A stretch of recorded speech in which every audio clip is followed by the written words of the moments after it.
Assalamualaikum warahmatullahi wabarakatuh. Perkenalkan, nama saya Muhammad Wahid Pertama dengan NIM akhir 148 dari Ilmu Kelautan D. Saya akan mengisi tugas proyek saya yang kosong, yaitu uh, mempresentasikan PowerPoint dari kelompok saya, kelompok 7. Saya akan mempresentasikan IoT terkait perubahan iklim. Oke, yang pertama ada latar belakang. Perubahan iklim membuat cuaca tidak stabil sehingga dibutuhkan pemantauan lingkungan yang cepat. IoT membantu mengukur suhu, kelembapan, curah hujan, dan angin secara real time dengan alat seperti DHT22, sensor hujan, anemometer, sensor kelembapan seperti DHT sensor kelembapan, tanah, dan mikroscope, sehingga data lebih akurat untuk menghadapi perubahan iklim. IoT juga digunakan untuk memantau kenaikan muka laut dengan sensor ultrasonik seperti SRF-05 yang mengirim data tinggi air secara langsung.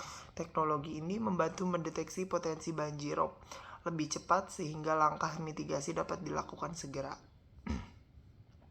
Permasalahan sebelum adanya IoT itu banyak sekali. Yang pertama, ada data lingkungannya itu tidak real time. Data-datanya tidak secara langsung, hanya mengandalkan pengukuran manual dan pemantauan yang terbatas sehingga kondisi iklim tidak akurat. Pengukuran manual juga dapat menjadi penyebab tidak akuratnya data-data lingkungan seperti suhu lingkungan, banjirop, seperti itu tidak akurat. Yang kedua, ada respon lambat karena deteksi perubahan cuaca ekstrim tidak cepat diketahui. Karena pengukuran manual itu tidak real time secara langsung, jadinya mereka data-datanya itu lambat untuk diketahuinya. Ketiga, dia ada kesalahan manusia tinggi dalam pencatatan dan analisis data, sulit memprediksi tren iklim karena data yang kurang lengkap. Manusia juga sering salah dalam mengambil data-data pencatatannya. Analisis datanya juga manusia juga suka salah, ada yang kurang atau apapun itu. Konsep dasarnya ada mengumpulkan data lingkungan, suhu, kelembapan, cahaya lewat sensor. Data-data seperti suhu, kelembapannya semuanya itu lewat sensor. Nah, sensor itu memproses datanya menggunakan microcontroller.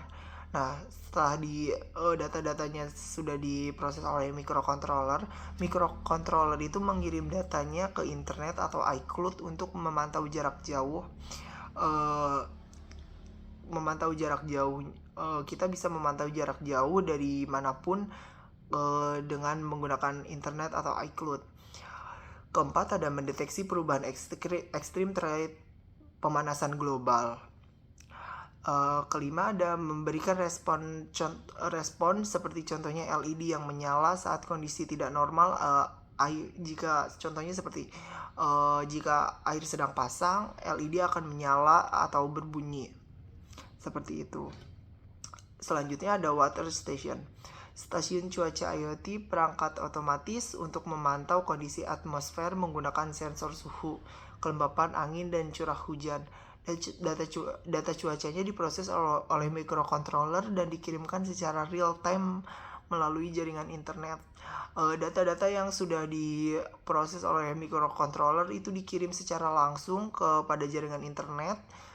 Setelah itu, teknologi ini digunakan dalam mendukung sistem peringatan dini badai, angin kencang, dan gelombang tinggi, membantu nelayan menentukan waktu melaut yang aman. Informasi cuaca yang akurat dari stasiun cuaca membantu BMKG dan memberikan prediksi dan cuaca yang berbahaya. Jadinya seperti informasi ini bisa sangat dibutuhkan oleh para nelayan untuk melaut ke misalnya seperti mereka ke daerah selatan atau utara. Mereka menggunakan informasi ini dulu untuk melihat cuaca seperti itu. Terus BMKG juga mereka mengambil data dari sini karena mereka melihat pasang surut, terus badai dari mana kemana. Itu selanjutnya cara kerja alatnya seperti pertama sensor DHT11 mengukur suhu dan kelembapan. Nah, setelah sensor ini mengukur suhu sama kelembapan, dia dia mengirimkan data ke node MCU ESP8266. Nah, setelah data sudah dikirimkan ke node MCU langsung mengolah dan memproses datanya. Jika node MCU sudah memproses datanya, node MCU mengirimkan datanya melalui internet atau wifi. Nah, setelah dikirimkan melalui internet atau wifi, dashboard menampilkan data secara real time, secara langsung dan akurat. Keenam, LED atau buzzer bekerja sebagai indikator. Selanjutnya ada studi kasus. Desain dan aplikasi alat pemantauan kenaikan muka laut berbasis IoT. Salah satu contoh penerapan tentang bagaimana IoT dapat mengatasi perubahan iklim yaitu kemajuan perangkat berbasis IoT untuk memantau kenaikan muka air laut yang telah diterapkan di sepanjang wilayah pesisir Surabaya. Perangkat khusus ini memanfaatkan sensor ultrasonik SRF-05 untuk mengukur tinggi pasang surut dan mengirimkan data secara real time menggunakan node MCU ESP8266 ke aplikasi Blying yang terdapat di ponsel pintar. Nah, jadinya data-data dari data-datanya itu dari MCU-nya itu dia data-data perangkat dari khusus ultrasonic SRF-05 itu dia mengukur tinggi pasang surut dan dia mengirimkan datanya langsung ke node MCU. Nah, node MCU itu dia mengirimkan datanya ke aplikasi Blying yang terdapat di ponsel yang ada di ponsel kita, seperti aplikasi-aplikasi gitu. Dan kesimpulannya perubahan iklim membantu perubahan iklim membantu cuaca tidak stabil sehingga butuh pemantauan cepat dan akurat. Cuaca yang tidak stabil dia bisa secara cepat berubah-berubah seperti banjir, pasang surut dan badai itu sangat cepat berubah-ubah, dan seperti arah angin pun gampang berubah-berubah. Jadinya kita sangat dibutuhkan seperti nelayan, pangkalan udara seperti BMKG itu sangat membutuhkan karena mereka ingin melihat data-data angin untuk keamanan mereka. IoT mengukur suhu, kelembapan, angin, curah hujan, cahaya dan tanah secara real time lalu mengirim data ke iCloud. Dari IoT ini dia mengukur suhunya, kelembapan airnya, curah hujannya langsung dikirim ke iCloud secara real time atau secara langsung. Jadi IoT tiap detik, tiap menit dia mengambil data-datanya dari semua itu. Oke, selanjutnya ada IoT efektif memantau memantau iklim mikro dan mendukung adaptasi iklim. IoT efektif memantau iklim mikro dan mendukung adaptasi iklim. Selanjutnya ada stasiun cuaca IoT memantau atmosfer otomatis dan menampilkan data jarak jauh.